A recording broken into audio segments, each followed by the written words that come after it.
दोस्तों आज की वीडियो में हम बात करने वाले हैं डोंगरगढ़ और कटघोरा के बीच जो भारतीय रेलवे नए रेल लाइन बिछाने की तैयारी की थी और उस रूट पर आज तक आपको जमीनी स्तर पर वर्क देखने को नहीं मिल रहे हैं। तो आखिर में क्या कारण है कि इस रूट पर भारतीय रेलवे नया वर्क नहीं कर रही है? क्या इस पर नए ट्रैक बिछाने का काम आपको कभी भी देखने को नहीं मिलने वाले हैं और किस कारण से इस रूट पर नए ट्रैक बिछाने का काम भारतीय रेलवे नहीं कर रही है और कब तक आपको इस रूट पर वर्क देखने को मिलेंगे, इस वीडियो के अंदर मैं आपको डोंगरगढ़ और कटघोरा रेल लाइन प्रोजेक्ट के बारे में फुल डिटेल जानकारी देने वाला हूं। तो दोस्तों अगर आप चैनल पर नए हैं तो चैनल को सब्सक्राइब कर लीजिए और वीडियो अच्छा लगे तो वीडियो को लाइक जरूर कर दीजिएगा। चलिए इस डिटेल वीडियो को शुरू करते हैं। दोस्तों भारतीय रेलवे ऐसे तो बिहार, उत्तर प्रदेश और राजस्थान, इन तीन राज्यों की बात करें जो 20 साल से पेंडिंग रूट है। वीडियो के माध्यम से मैंने आपको जानकारी भी दी है कि 20 साल से जो पेंडिंग रूट है उस पर भी रेलवे द्वारा वर्क शुरू कर दिए गए हैं और लोगों साल 2 साल के अंदर में नई रेल कनेक्टिविटी उस रूट के लोगों को मिलने वाली है और 2024 और 25 में भारतीय रेलवे लगातार जो भी पेंडिंग रूट है उसको कवर करने की तैयारी में लगी हुई है। कुछ रूटों पर रेलवे द्वारा वर्क शुरू कर दिए गए हैं तो कुछ रूटों पर प्रस्ताव है। आपको बहुत जल्द आगे उस रूट पर भी वर्क देखने को मिलेंगे। साथ में उस रूट के लिए पैसे का आवंटन भी रेलवे द्वारा कर दिए गए हैं। लेकिन डोंगरगढ़ और कटघोरा के बीच की अगर हम बात करें तो इस रूट के लिए भारतीय रेलवे द्वारा 800 करोड़ से अधिक की राशि खर्च भी हो चुकी है, लेकिन अभी तक उस रूट पर रेलवे द्वारा वर्क यानी कि जमीनी स्तर पर आपको काम देखने को नहीं मिल रहे हैं। जो भी हुआ है, सर्वे हुआ है, उसकी जानकारी रेलवे के पास भेजी गई है, लेकिन जमीनी स्तर पर काम वहां पर भारतीय रेलवे नहीं कर रही है। इसके पीछे का रीजन मैं आपको बता देता हूं डायरेक्टली कि इसके पीछे का रीजन क्या है। तो डोंगरगढ़ और कटघोरा के बीच जो भारतीय रेलवे नए ट्रैक बिछाने का काम शुरू करने वाली वो 2018 में उस पर इसका प्रस्ताव भेजा गया था, लेकिन 2018 के बाद कुछ सालों के लिए वो रूट पेंडिंग पड़ गया, जिसके कारण उस रूट के बजट भी और भी ज्यादा बढ़ा। पहले जो बजट पेश किया गया था कि इस रूट पर इतने खर्च आने वाले हैं, साथ में जब लिट लतीफ काम होता है तो उस पर बजट भी ज्यादा बढ़ जाते हैं और बजट बढ़ने के कारण पैसे अब उस रूट पर ज्यादा लगेंगे। इसके लिए फिर से रिपोर्ट रेलवे बोर्ड के पास भेजे जाएंगे और वो स्वीकृत होगा, तब जाकर आपको उस रूट पर वर्क देखने को मिलेंगे। दूसरा कारण मैं आपको बता दूं, पहले जो रूट सर्वे किया गया था और जो जमीन अधिग्रहण का काम भारतीय रेलवे उस रूट पर करने वाली, तो जिस समय वो सर्वे किया गया था उस रूट के लिए जमीन अधिग्रहण भारतीय रेलवे को करनी थी, उस समय उस जमीन का भाव कुछ अलग था। लेकिन जब वो रूट पेंडिंग पड़ा यानी कि साल 2 साल 5 साल वो लेट हो गया उस रूट पर वर्क शुरू किए हुए, तो उस जमीन का दाम और भी ज्यादा बढ़ गया। लेकिन रेलवे जो पहले सर्वे की थी उसी के हिसाब से लोगों को मुआवजे देने बात कह रही थी। इस पर भी कुछ अड़चने बनी हुई है कि लोग कह रहे हैं कि इस समय की वैल्यूएशन के हिसाब से हमको मुआवजा मिलना चाहिए और भारतीय रेलवे जिस समय सर्वे की थी उस समय के मुआवजा देने की बात कर रही है कि जिस समय हमने सर्वे किए और रिपोर्ट जो भेजे हैं उसी के आधार पर हम मुआवजा देंगे। तो इस पर भी बात अभी नहीं बन रही है लोगों के बीच और रेलवे के बीच। ये भी एक बहुत बड़ा अड़चन है जिसके कारण भारतीय रेलवे उस रूट पर वर्क शुरू नहीं कर रही है, क्योंकि किसी भी नए रूट पर अगर भारतीय रेलवे ट्रैक बिछानी होती है तो सबसे पहले उस रूट पर जमीन अधिग्रहण की प्रक्रिया रेलवे द्वारा पूरा की जाती है। क्योंकि जमीन अधिग्रहण अगर ट्रैक बिछाने के अंदर थोड़ा सा भी जमीन में अगर कहीं पेच खड़ा हो जाता है तो वो रूट काफी ज्यादा पेंडिंग हो जाता है। अगर कोई अपना जमीन नहीं देगा तो उसके लिए रेलवे को केस करनी पड़ती है, केस लड़नी पड़ती है। उसके बाद से वो जमीन अगर रेलवे को मिलती है तब जाकर उस रूट पर रेलवे द्वारा ट्रैक बिछाए जाते हैं। ये लंबा प्रोसेस हो जाते हैं। तो इसीलिए भारतीय रेलवे जिस भी रूट से ट्रैक को गुजारना होता है पहले अपनी पूरी जमीन को अधिग्रहित कर लेती है, सारे कागजात अपने पास रख लेती है कि इस जमीन के अंदर अब किसी भी प्रकार का कोई लिटिगेशन नहीं है, तभी जाकर उस रूट पर रेलवे द्वारा जमीनी स्तर पर वर्क शुरू किए जाते हैं। नहीं तो रिपोर्ट के आधार पर मैंने आपको कई ऐसे रूट के बारे में बताए हैं जो कि थोड़े से जमीन के कारण वो रूट काफी ज्यादा पेंडिंग पड़ा हुआ है। वर्षों से आधा अधूरा काम उस रूट पर हुए हैं, बाकी उसी तरह पेंडिंग पड़े हुए हैं। जब तक जमीन की प्रक्रिया पूरी नहीं हो जाती तब तक आपको उस रूट पर वर्क देखने को नहीं मिलेंगे। ऐसे 1-2 रूट नहीं बल्कि कई ऐसे रूट है जो कि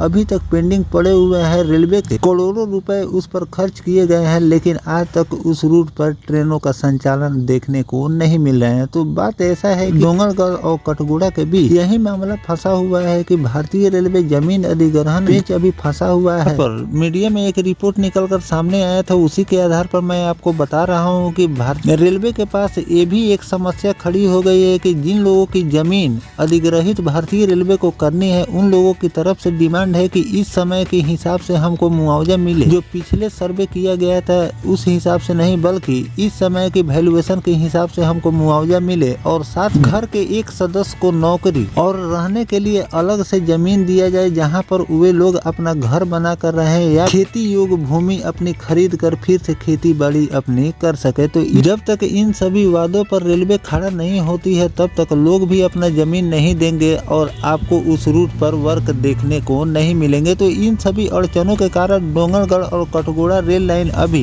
पेच में फंसा हुआ है। आगे चलकर इस पर नोटिफिकेशन रेलवे द्वारा जारी किए जाएंगे। ऐसे तो बहुत सारे पेंडिंग रूट है जिस पर रेलवे द्वारा वर्क किए जा रहे हैं और आगे चलकर इस पर सहमति भी बन सकती है, आपको वर्क भी देखने को मिल सकते हैं। लेकिन अभी रेलवे द्वारा कोई नोटिफिकेशन जारी नहीं किया गया है कि डोंगरगढ़ और कठगोड़ा के बीच जमीनी स्तर पर कब से वर्क देखने को मिलने वाला है। यही जानकारी मीडिया में निकल कर सामने आ रही है। डोंगरगढ़ और कठगोड़ा के बीच में सोचा कि आपको जानकारी दे दूं कि इस पर क्या अड़चने लगी हुई है। आगे चलकर इस पर जो भी नया अपडेट डोंगरगढ़ और कठगोड़ा के बीच अपडेट आएगा वो भी जानकारी मैं आपको लगातार देता रहूंगा। फिलहाल दोस्तों ये जानकारी आपको कैसा लगा कमेंट सेक्शन में जरूर बताइएगा। मिलते हैं किसी नेक्स्ट टॉपिक कोई नई जानकारी के साथ, तब तक अपने भाई को दीजिए इजाजत। जय हिंद, जय भारत, वंदे मातरम।